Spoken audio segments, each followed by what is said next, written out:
Roosevelt seized American gold holdings under a penalty of $10,000 or I think 10 years in prison. You had about a month to turn in your gold coins it was either 33 or 34 when that happened. And it was about the same time when Roosevelt thought the country needed a good stiff drink, so he pushed for repeal of Prohibition.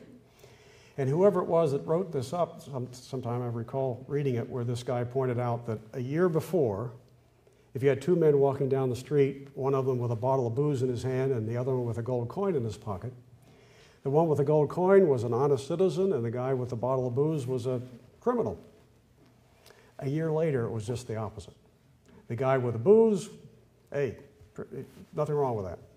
The guy with the gold coin in his pocket who didn't turn it in, he's the crook in the space of 1 year, thanks to Franklin Roosevelt. And we would not regain the right to own gold coins until the mid-1970s.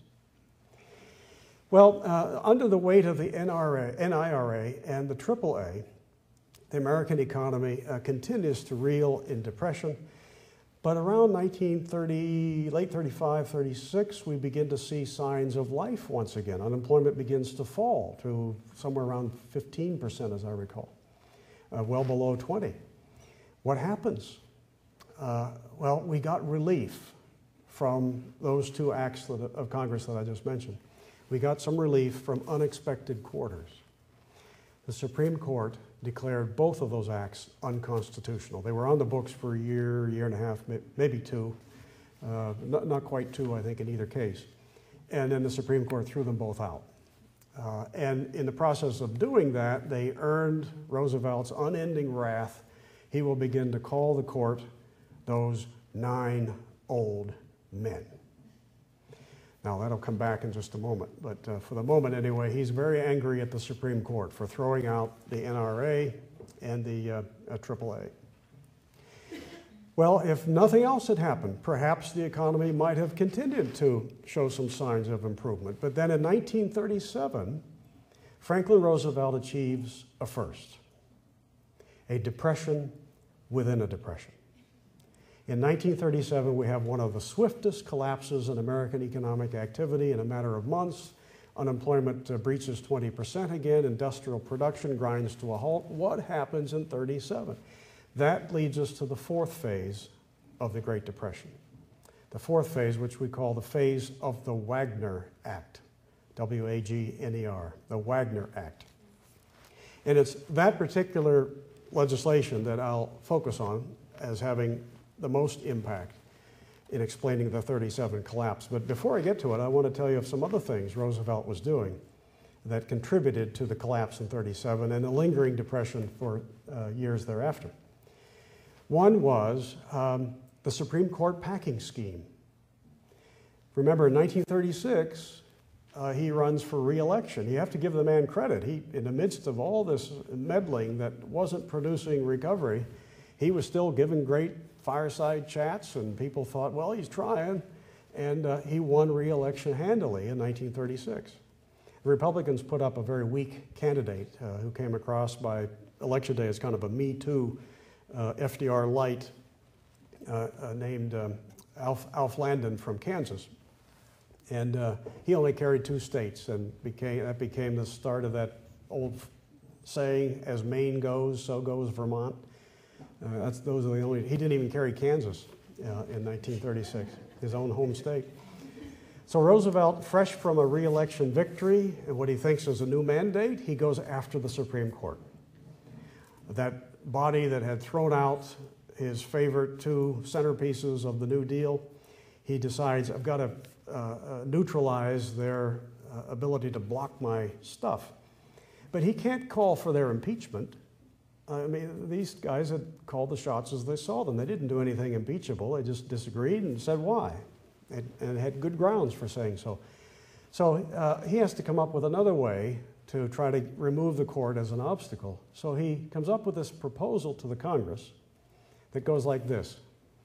For every justice who reaches the age of 70 and who does not voluntarily retire under this FDR proposal, the president should get to appoint 1 new one to sit on the court and help him out.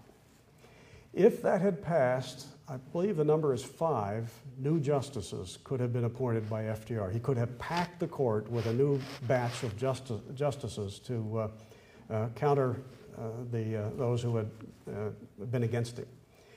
Now, you might wonder, well, how does this political gambit have any economic implications?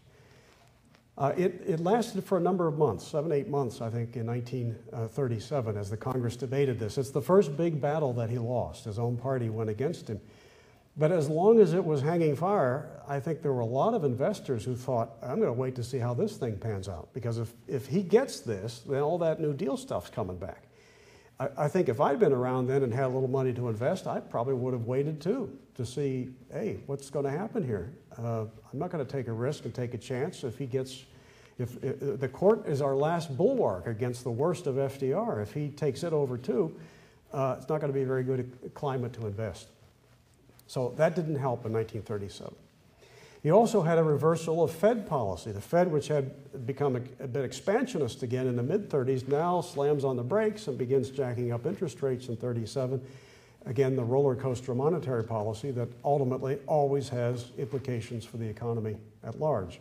Shifting, in this case, from expansion again to contraction in 1936 and 37. Then you had, in 37, the undistributed profits tax proposal from FDR.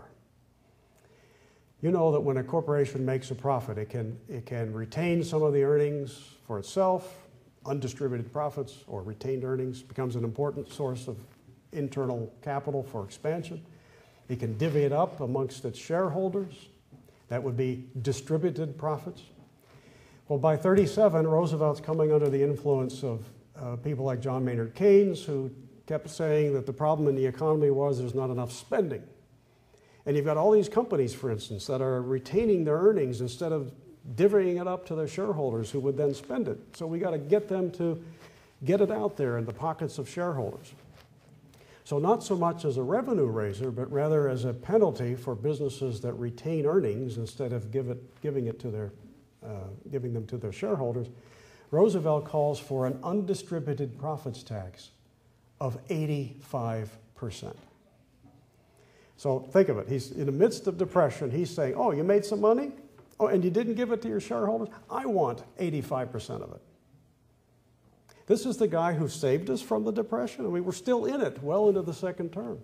In fact, there's a great line I quote in here in that essay from his Treasury Secretary, Henry Morgenthau, in his diaries, 1939, 6 years after Roosevelt took office, where he says, we've tried everything, all this spending, nothing works. That's Roosevelt's own Treasury Secretary. So Roosevelt pushes for this 85% undistributed profits tax. Congress doesn't give him one that high. It gives him one of 35%. How generous.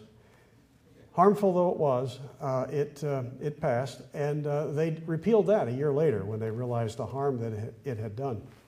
All during these years and into the war years, Roosevelt will look for every opportunity to jack up taxes. Do you know what the top income tax rate will go to at its peak under Roosevelt? It would only be cut later by Eisenhower by 1 point before Kennedy reduced it, and then Reagan later. But the top income tax rate that Roosevelt inherited of 73% under Hoover, he took to 91%. He wanted a top income tax rate much closer to 98%.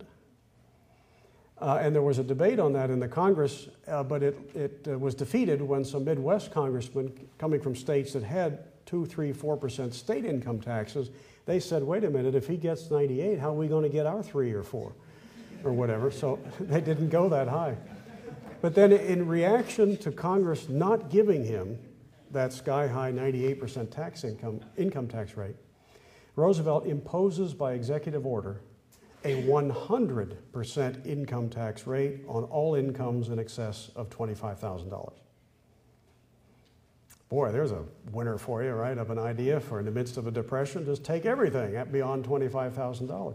It didn't last, it had minimal impact because Congress overrode it. If it had ever gone to be challenged in the courts, I think it probably would have been thrown out. But that's what he was trying to do. He tried to get everything that you might earn beyond $25,000. This is the climate in which people are deciding, I've got a little money here, do I invest it or do I hide it? What do I do with it? I think it's pretty apparent what most thinking people would do with it when you've got government wanting to swipe virtually every penny of it.